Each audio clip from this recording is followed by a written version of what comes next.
All right, and we're back for another episode of the Lakers Fast Break podcast. It's Gerald Glassford coming right back at you here from Lakers Fast Break. Pop Culture Cosmos, Inside Sports Fantasy Football, and Game Source. We truly appreciate everyone out there listening to all of our shows. And if you can, please give us a 5-star review on Apple Podcasts. Plus, if you can like, share, subscribe, follow, or do anything that you can to support us right here at the Lakers Fast Break.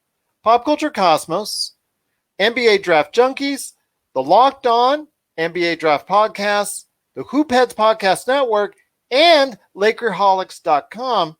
It is sincerely appreciated. Well, I should have known something was going to go right for me today when I went through the drive-thru lane at the local Wendy's here in Vegas. And I drove up asking for my order, and I pulled up and I pulled down my window to pay, and they saw my Lakers hat.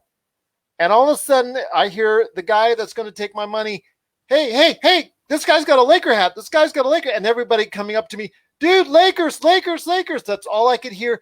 And you know what? I got a free Frosty out of the deal just because I wore my Lakers hat. I knew it was going to end up being a good day for the Lakers. And after a very, very sluggish start in the first half, it was a good day indeed for all Lakers fans out there. As LeBron James, despite a very dubious call by the refs, which was very much a flagrant foul in my opinion, got his eye damaged. We don't know the extent of it. Hopefully he's going to be okay. He's still hurting. You could tell in the post-game interview that it was still bothering him quite a bit. But with one eye, and the fact that he said he would play, and if he had to, with a pirate patch on, he's still, with the shot clock running down with just a second left, took a fantastic Stephen Curry-like three-pointer, and the Lakers ended up winning 103-100 with the Golden State Warriors' last gasp. Was for naught. Just a great performance overall. Defensively, this team kept together. So much energy in the second half. First half just didn't seem to be there. And you know what? You got to give the Golden State Warriors credit. They tried hard. They were in it the entire game. Even when the Lakers pulled ahead, you got to give them credit. They did an amazing job on defense against the Lakers, especially in that first half. They took control. But you know what? The Lakers, they gave more energy in that second half and came back for the victory. And here today to talk about the game and everything that went on, including the other play-in game as well, which we will go ahead and touch on today, are two great guests I see so far indeed. I'm hoping other guests will come in, but you know what? It's going to be a great time as we talk the Lakers game. But first up is a good man. It is the mastermind behind Lakerholics.com. It is LakerTom. And LakerTom, great to have you here. Want to give a shout-out to V. Garcia. Felix is here. Bree Marco is here. The chat board is already lighting up immensely. I just appreciate everybody's great comments. Everybody is so happy. The great defensive job by Alex Caruso. The strong second half for Anthony Davis. And, of course, it all starts with the one-eyed man himself, LeBron James. You know, it's quite a turnaround considering that LeBron and AD and Dennis, all three were shooting blanks the entire first half. They got off to the worst possible start that you could have against Golden State, and I give him great credit for Vogel finally making the decision, but he took too long to do it. This was just a game that we basically should have started Anthony Davis. We should have played him at the 5 all the time, and only until finally getting close to the game and then getting knocked back to another 10-point deficit, he made the change. And I hope that he's going to make those kind of calls for the rest of this playoffs, because the Lakers were in desperate sorts and were very close to losing this game and having to go and play on Friday in a elimination game, something that we never even matched, never even faced in last year's playoffs. Great game by Alex Caruso, some extreme good defense, some great playmaking underneath when he drove to the rim. AD came back and was dynamite in the second half. LeBron still looks like the ankle is bothering him. He doesn't have the lift that he normally had. And I don't see how they could not have called that a flagrant foul That's not vertical when your hands are out at a 45-degree angle into the guy's face. That was a terrible call. It's those kinds of plays that really make me not like Draymond Green, despite what a great basketball player he is. That was just basically a play to prevent somebody from making a layup. But great comeback by the Lakers. They needed this game desperately. Couldn't have been any sweeter than for LeBron to drop that three, that 28-foot three or whatever it was, with Steph Curry guarding him. Yep. And there was a little bit of a signal there too, if you saw that, a little bit of that's one of yours, and he did it with only one eye. So he pointed to his eye. Some great defensive plays by the Lakers in the second half, holding them to 45 points. You got to give the Warriors credit, and Steph, that shot he made to end the first half was just unbelievable. Don't give that guy, that was not my an big inch. worry. You can't give him my an big inch. worry was giving them any sign of hope in the first half, and Frank's stupid decision to go with Andre Drummond rather than starting with the AD at the 5 almost cost us a chance at the championship. Now, hold on. Before you go on that, I do want to say that when they started feeding Andre Drummond the ball down low, that played, like Jeff Van Gundy said, right into their hands. But that first push by the Lakers at the beginning of the second half, Drummond's in there. So he gets seduced. If you're Frank Vogel, I'm sure he got seduced by the fact, maybe this can work with Drummond in there. But you and I know that it's always best when clogs up the lane, man. I mean, I know. I know that. Half.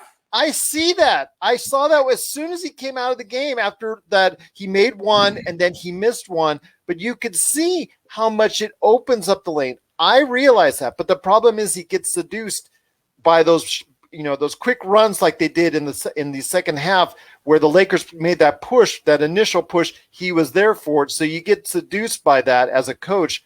But again, eventually the right move was made. Davis, I think, did he come out in the second half? Because I'm not sure if he did. He might have played the entire second half. I think he played the entire second half. I don't. Man, got to give him credit. Got to give him credit for doing that. But also here today for the game as well is a good man indeed. You got to catch all his great comments today at Lakerholics.com. It is LRob. And LRob, you got to be happy. The Pirate himself, which he may have to put a patch on now because, his eye started to swell. You could see it starting to swell. But you know what? Even though he couldn't see out of his, I think it was left eye, still have found that other eye to shoot that sharp shot. And man, it was just an incredible shot. It was just an incredible game. This is what Adam Silver dreamed about. It was 60% ratings above what it was in the regular season. Just imagine what it will be today. Yeah, the legend of LeBron grows and grows. That was an incredible shot. You know what? I do not, I can't totally agree with you guys' premise that he should have went small earlier. I know Tom wanted him to start off the game. I think Tom was convinced that Looney wouldn't start the game, for Golden State was going to start off small, which wasn't the case. But if those guys come out and play, maybe they don't have to fall behind. I mean, if Davis makes a shot, if LeBron makes a shot, if Dennis makes a shot, that hasn't anything to do with being small or being coming out lifeless. That has nothing to do with it. Yeah, they played terrible, no doubt about that. Yeah, they just played bad. When they did go small in the first half, it didn't help. Actually, the lead grew from, I think it was about a 7 or 8 point game when he did it, and they was down by 12 at halftime. So really, it's about a mindset and playing tough. And really, I thought the key move was inserting Wes Matthews in the game. Once he put Wes in there, that gave him a little more physicality and a little more toughness. I mean, the Lakers were playing soft. I mean, to put it bluntly, all of them was playing soft, except for Caruso. He was the only one showing any toughness. And then once you brought Matthews in there, he played tough. And it seemed like it elevated everyone else's game. But let's give credit to Wesley Matthews, who was brought in the second half, really gave the Lakers a jolt and the defensive pressure, plus hit a timely three. I mean, as someone that's back there ready to come out at any point in time, it's so nice to guys to just have that kind of safety valve as that veteran presence coming off the bench. for sure. Well, we talked about that 3 guard lineup with LeBron and AD on the last podcast, and the combination of having Caruso, KCP, and Wes Matthews out there defending their perimeter guys, specifically, obviously Steph. But they've got some good shooters, and their other players rose to the occasion today. They didn't miss many wide open threes, and they had a lot of them because of the doubling that the Lakers were doing. But I really thought the Draymond Green set the tone for the game. At the very beginning, getting into Anthony Davis, and Anthony AD looked like he didn't want to mix it up. It's like, dude, this is not the regular season. It's not quite the playoffs, but his defense playoffs. His defense in the first half really helped Golden State, and you can see how much impact he has for someone who only scored 2 points. Right. Yeah. I thought he was the difference maker. Steph gets the glory, and of course Steph, lit it up. But I thought his defense on AD set the tempo and gave the Warriors life and a chance to win the game. Because if AD comes out dominating like he had been for the last few weeks, the Lakers would have blew him away, regardless of what Steph would have did on offense. So credit to him. He played tough, but credit to AD, because in the second half, like you guys said, he did not come out. He got scrappy. You see him scrap for that loose ball and dunk late in the fourth quarter on low energy. He did that. He chased Steph off a couple 3-point shots. He made that switch right at the end of the game that made that pass, the inbounds pass, so difficult. So AD brought it for the second half, but I mean, we can't afford to have games like that. Really, you got to bring it. You got to bring it from the start. Yeah. But a lot of what happened in the second half, as the announcers, I think, smartly noted, was the spacing that was created by not having a traditional center in there. But and AD, from 13 to 4 with the true. But all of those drives that Caruso got when the game was spaced out like that, and the ability then for Davis to be coming in from the corner to take those dunks that he got. The rebounds that he got, all of that is a big part of it is due to the spacing that's created by playing him at the 5. I agree. I agree. I agree 100% with what you said in the first half, Lee, because they went to him at the 5, and it didn't make any difference because Draymond had AD's head in the first half, and LeBron just didn't seem to have any lift in the first half. It really looked like his ankle was really holding him back. I think he was testing it, just trying to figure out exactly what he could do on it. And I don't think he was that concerned. I just think he was kind of testing it, saying, okay, let me see what I can do. And I know push come to shove in the second half, I'll rev it up. That's kind of dangerous, but I think that was his mindset to just really he's not ready. He's not at near 100%. So it's interesting. I just caught the last before I got the link from Gerald. I caught the little bit of his interview, and he was saying that, with my eye, I was seeing 3 hoops out there, so I just shot for the middle one, and thank God that shot for the middle one went in.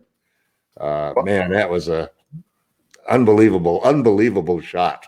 Yes, unbelievable shot, but only the only real players that can make that shot were facing off against each other, Curry and LeBron in that moment, and that was so ironic about how that happened. And the biggest winner, like I said earlier, of this whole scenario, which will never be going back to the regular standard scenario, is Adam Silver. There is absolutely no chance after this game, after the close game in Memphis. Eliminate the play-in tournament. The play-in tournament is going to continue. There's no way that it's going to be stopped now after 2 tremendous games today, and it's going to be something that we're going to see going forward. So, LeBron, I think I hate to tell you, my friend, but LeBron, the guy who created this, is not going to get fired. He's actually going to get a big raise, especially after what the ratings will come back tomorrow, especially what we saw in the Eastern Conference. So it's going to be something that we're going to continue to see. Just wanted to give everybody heads up on the Eastern Conference, and we finish up on last night's conversation. Jason Tatum, 50 points, powered the Celtics over the Wizards. So the Wizards will face off against Indiana for the right for the 8th seed, and that will take place tomorrow. So I want to give everybody a heads up. The Lakers, because they win, they will fly to Phoenix for their game on Sunday at a yet-to-be-determined time. That was announced on ESPN tonight. So I want to go ahead. There is no set time for the game as of yet. So stay tuned to NBA.com would probably be the best place to go because that will definitely display the time, or ESPN. I also want to mention that now the Warriors fly back to San Francisco. They will take on the Grizzlies for the right for the eighth seed because tonight the Grizzlies in Memphis beat San Antonio 100-96. Pretty good performance by Valanciunas right there. Ton of rebounds, 20-plus points. 20 plus rebounds, I think. Yeah, just a great performance by him. Ja Morant chipped in with 20. Dylan Brooks played really solid defense and also as well got 22 points on his own.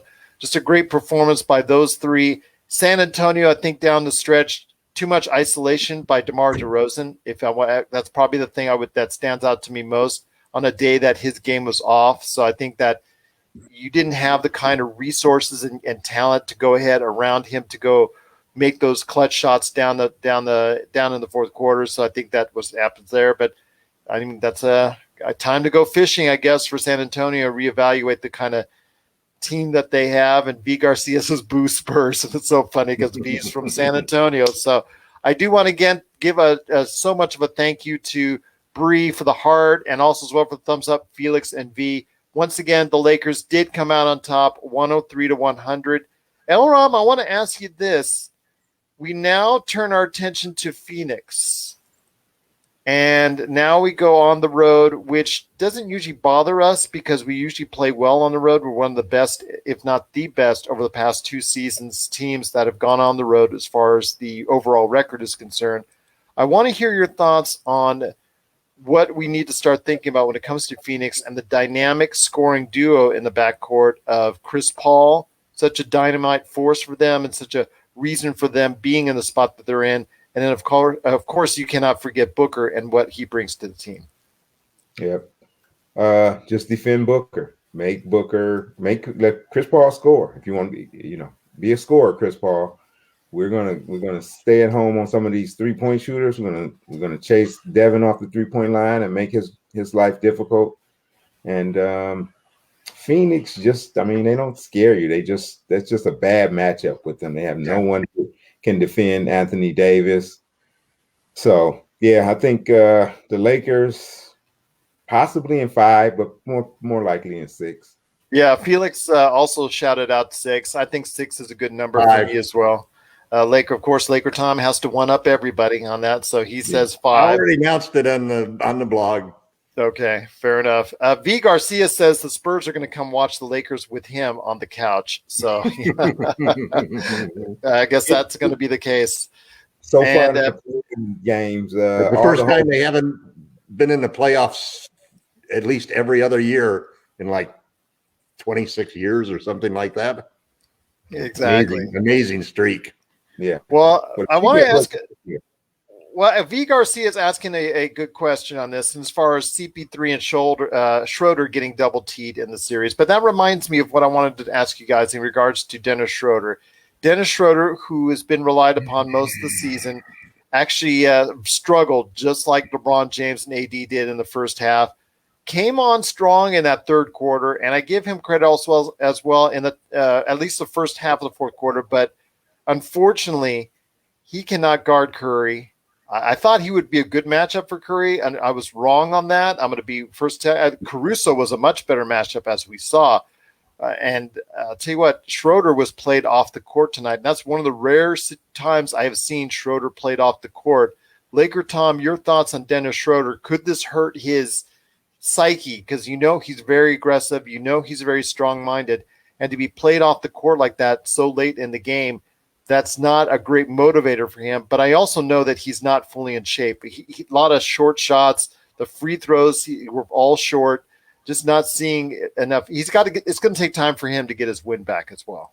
Yeah, I think he's showing the aftermath of having health and safety protocol delays, and both of them lengthy delays, and like he said, I mean, he was in his backyard shooting a lot of shots, but that's not the same thing as playing in the game or playing in a 5-on-5 practice. So, yeah. Dennis is an enigma because he does so many things that you really like as a team, but at the same time, the turnovers were killers tonight. He when he runs that pick and roll, he just puts that ball in there, and it's oftentimes a fight to get that bounce pass of his to be able to score on it, especially when it's going to somebody like Drummond in traffic. In traffic is not Dre's strength. So, and then, just when there is some rim protection, and Draymond Green is an awfully good rim protector, you have to adjust your game. You have to maybe shoot a floater rather than trying to go up to the rim and trying to underhand something in at the last minute. Same thing with Caruso. He got one block that just never should have taken that shot. That's the kind of shot that a shot blocker like Green can really easily pick off. But I like the move to Wes Matthews. Frank took too long, in my opinion, but at least he made the right moves. And AD played the 5 for all of the fourth quarter and a good portion of the third quarter. He played the entire second half, as far as I can remember. I don't remember him going out at all. Yeah. So that's good to see. And, I'm just hoping that we get a realization now that it's nice to think that you can win with Drummond or with Montrez playing center or even Marc Gasol playing center. But the reality is that the reason we won last year was Anthony Davis playing center.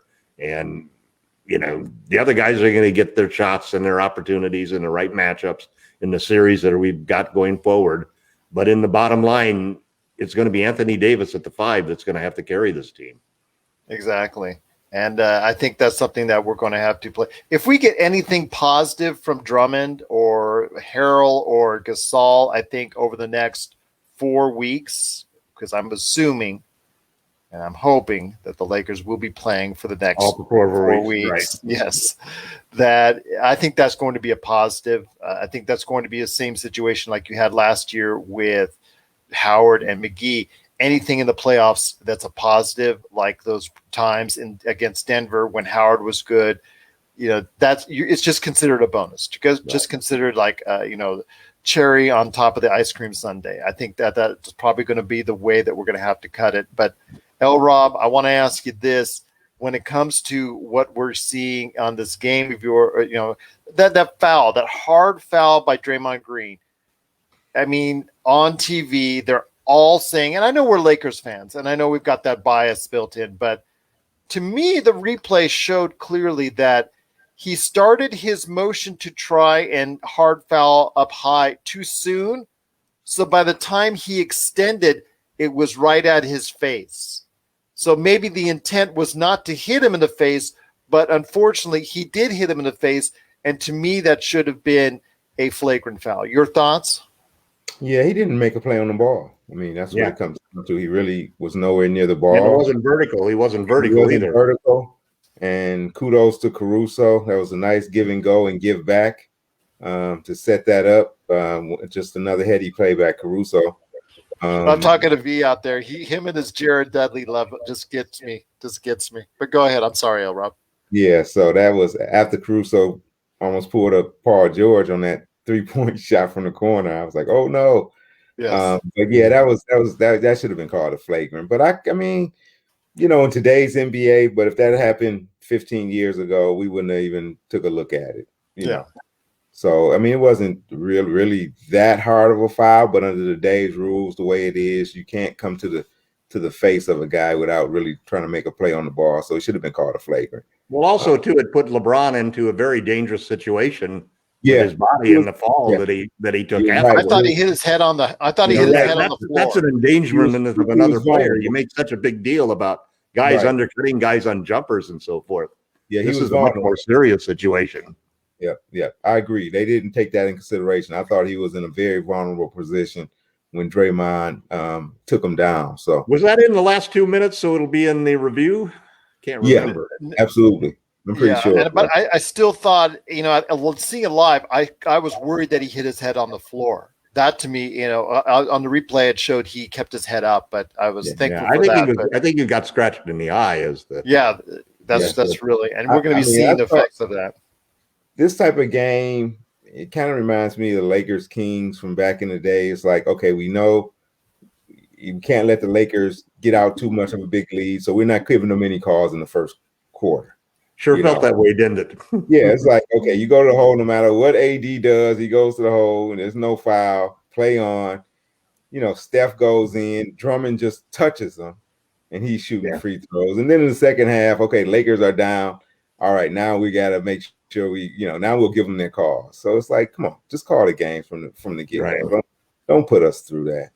Yeah, so. I agree with you. LRob. I mean, it just seemed like it was just call it consistently or don't call anything. If you want to make it a playoff type basketball and rough it up, fine. Mm-hmm. Then let it be consistent. And that's the problem, I think, with what's going on when we see this. As you talked about LakerTom back in the day, I mean, McHale rips off Kurt Ramos's, arm and leg and torso off of his body. And I think maybe there was just a common foul called or something like that, as far as from memory, as far as I remember. But in these days, it just seems like it's a double standard, depending on the player, depending on the size, depending on the matchups, depending on how it goes. It just seems like it's a very distorted thing that we're talking about when it concerns the refs. And in the last 2 minutes, you should not get involved in the game unless it's something dramatic like that. And that should have been an easy call for the refs to make. Should have been. Well, guys, I tell you what, it's just been an incredible game. I'm still catching my breath. 103-100. The Lakers do win out on a LeBron James last second out of the shot clock three. Defense was the key. You know what? And I am going to give credit to Golden State. If Golden State plays defense like that for an entire 4 quarters, they are going to give the Jazz trouble.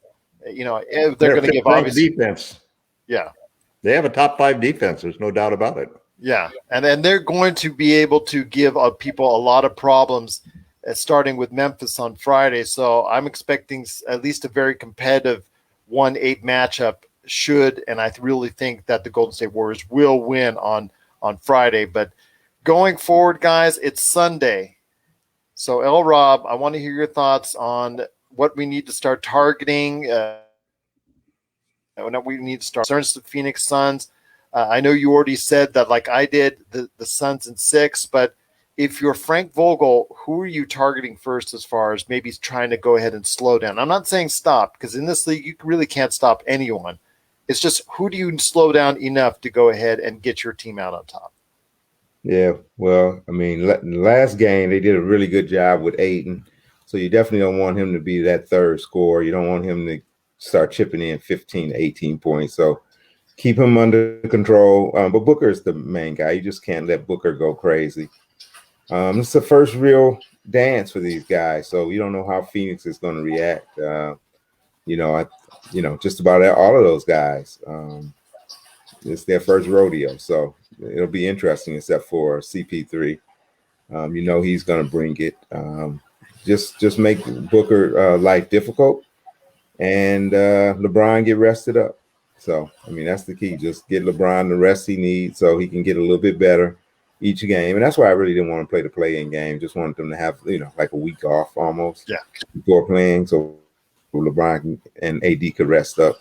But it probably was good for Dennis, though. It probably was good for him to see some live action. I don't think he could possibly be as bad as he was today. Just couldn't finish. And like you said, he was short on everything. You can tell his timing was still off. Yeah. He only had 2 turnovers, though, Tom. So he really didn't turn it over much. I know it seemed like more because his pocket passes were never in the pocket. I know. It's like Caruso. Caruso made some great plays at the end of the game, but every game he starts off with a pass that should have been intercepted. It's like a little bounce pass to AD, and there's no space there. Guys, there is zero room in there. And then Draymond Green is too savvy for that. So it's a pass that LeBron makes regularly, but that's LeBron James making. I mean, those passes he made to Caruso and to Kuzma, on those back doors were just marvelous passes. I mean, I thought Kuzma played a solid game too. He didn't score much, but he rebounded, he defended, he had some really nice touch passes. right. So he played a decent game too. It's going to be interesting to see what the rotation looks like when we go into Phoenix. There are some good reasons to feel like Drummond should have a good game there. He had a good game the last time we played them. And I'm sure Frank is not going to totally bail on Drummond at this point in time.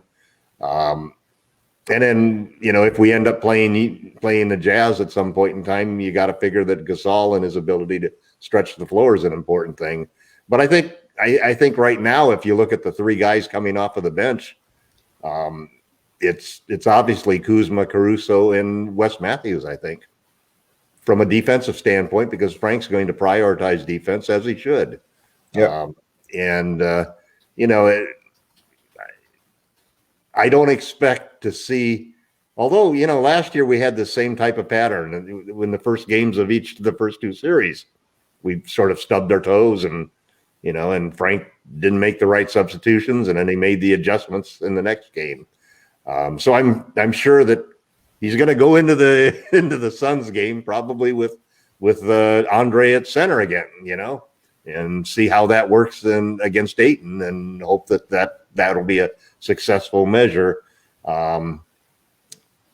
It just shows you, though, that how scary games are when you're in the play-in tournament, especially for the teams that are going to be playing on Thursday and Friday, knowing that this is like a game 7 for those guys.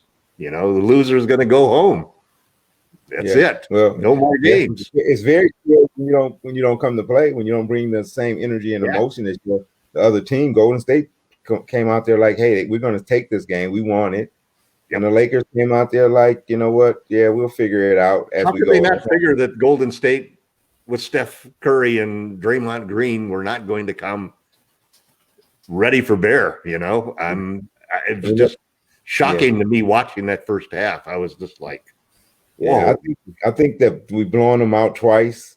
We played them 3 times. I think we blew them out the last 2 times. We blew them out the last 2 times, and you guys mentioned Steph playing Dennis off the court, but Dennis defended him really well. And Dennis had the best record. Dennis held him to 40% shooting from the field. He has the best record of anybody in the league. Steph performed worse against the Lakers than any other team in the league for the regular season. He came to play. He had a great game, he embarrassed Dennis some. So and I think I think part of that too was Dennis not being in shape, not having his legs beneath him, and then too, I love Dennis's hustle and so forth, but he's nowhere near the cerebral defender that Caruso is. Caruso is almost always in the right spot, in the right place, and his timing is usually right. Rarely gets backdoor bitten, And I think the same thing is true of Wes. Plus, Wes has that ability to guard a wing, So, I think we know what the 8-man rotation is probably going to be. And then the question is, I think we have to in this series, as we're going to have to in every series, rely upon our best lineup. And our best lineup is Anthony Davis at the 5, LeBron James at the 4, and those 3 guards that were out there tonight, 3 guards that finished the game tonight. Those are the guards that really. But I like Kuz with those guys too. So it just depends. Yep. Yeah, I mean he's gonna play. He's gonna play 9, I think, like he did tonight. So it'll be a situation on who is the other guy that gets some run. Well, that's a pretty good 3 guys coming off the bench when you got Caruso, Kuzma, and Wes Matthews coming off the bench. All 3 can play defense. All 3 can shoot. All 3 can attack the basket. And if Schroeder, we need Schroeder to get back to being what he was before the last 2 protocol missing times. Yeah. And frankly, we're going to need somebody of the 3 centers to perform, because Anthony Davis is not going to play 48 minutes at center. So it means that Drummond, Harrell, and Gasol at their various opportunities are going to still have to come through for us.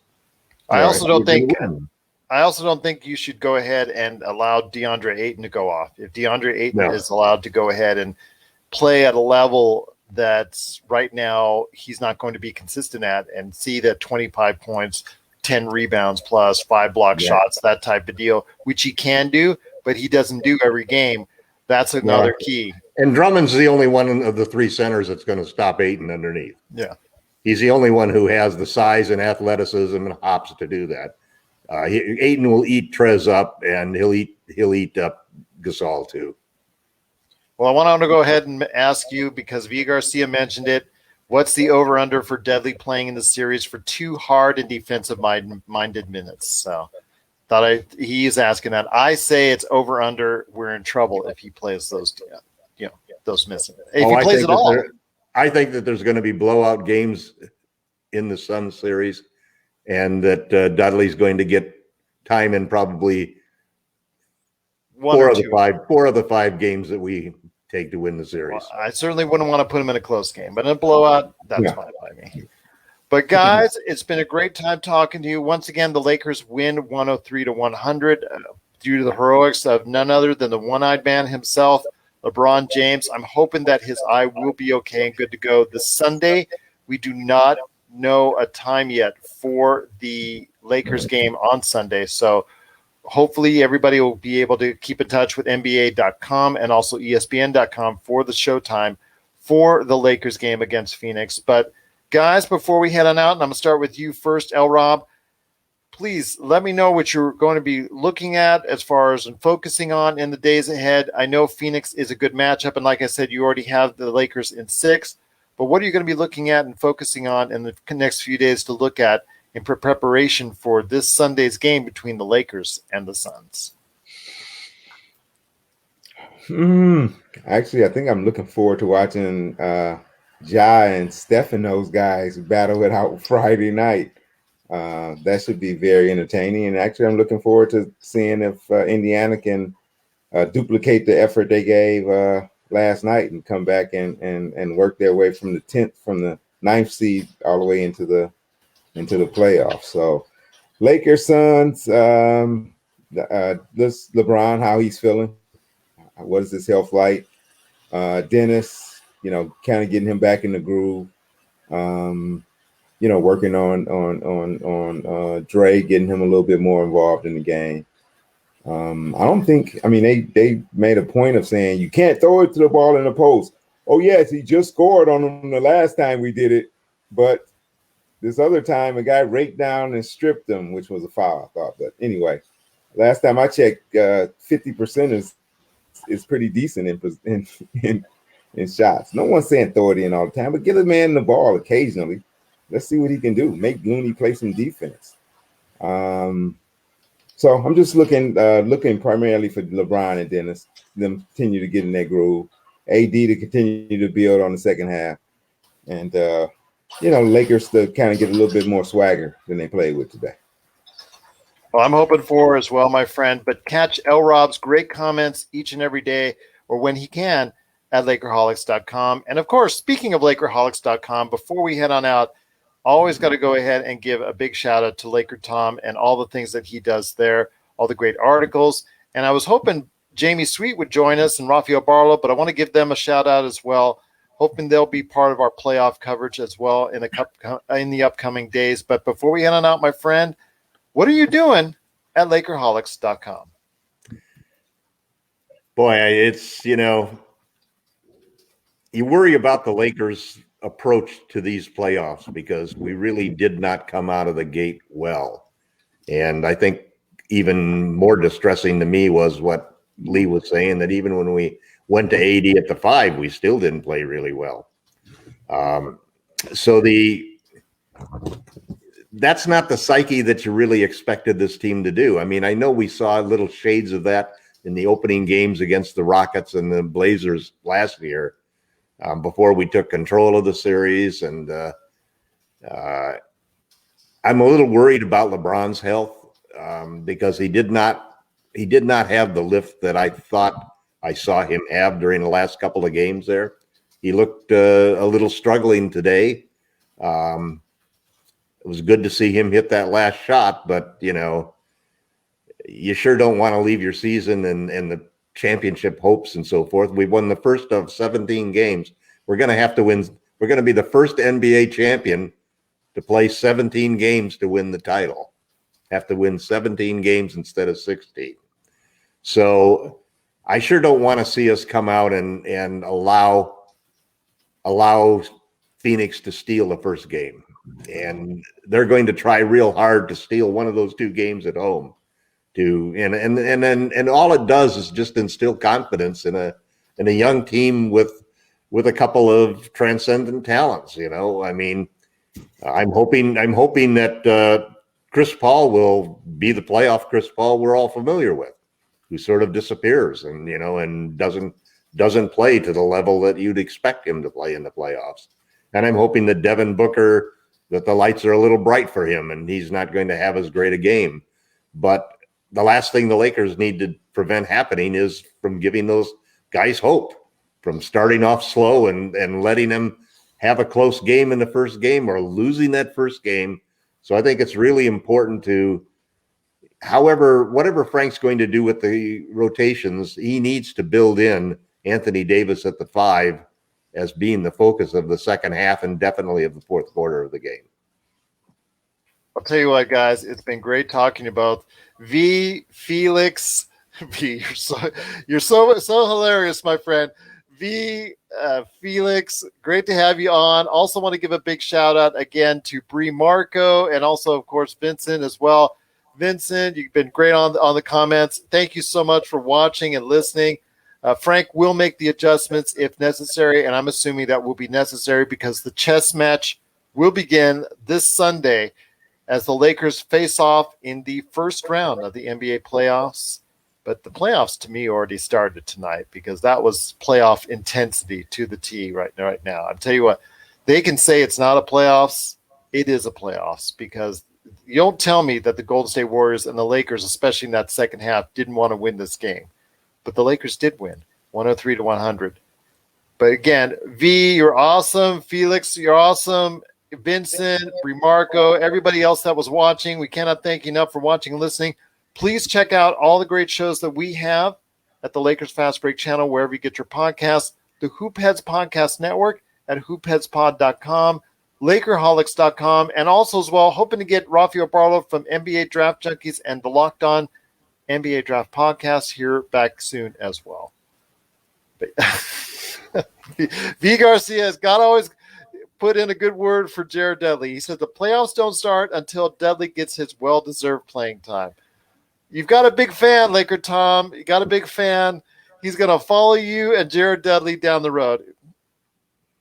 Dudley's got championship rings, man. What can you say? What can you say? You know what? He's part of the big three. That's what my daughter keeps telling me. He's part of the big three, Dad. He's part of the big three. I say, okay, honey. Yeah, I know. I saw the picture. He's part of the big three. Well, guys, I'm hoping for another championship ring this year as we start on our journey towards the playoffs, and it starts this Sunday. And we will be here after the game to talk about everything going on with the Lakers and Suns in Game 1 of the first round of the NBA playoffs. Plus, we will give you in-depth coverage on that day. But, guys, before we head on out, are you up for a Friday show as well for an NBA playoff preview? Sure. LRob? Yes, just let me know the time. It's going to be after it take place sometime after the game between Memphis and Golden State, so we know exactly who's going where, and that'll all be finalized. So if you guys are out there watching and listening, want to go ahead and check us out, we will be dropping a playoff preview episode this Friday after the Golden State and Memphis game. And then we'll also, of course, be here on Sunday, and we'll make sure we give you a wrap-up of all the playoff games going on as we do. But you know what? We're going to go ahead and thank you so much for watching and listening, and we will be back Friday.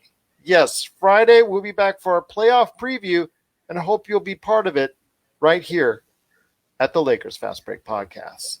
Thank you so much, V. Thank you so much, Felix. You guys are awesome. Vincent, Bree, your guys, everyone is all awesome watching and listening. Thank you so much. Stay safe, and we'll see you on Friday.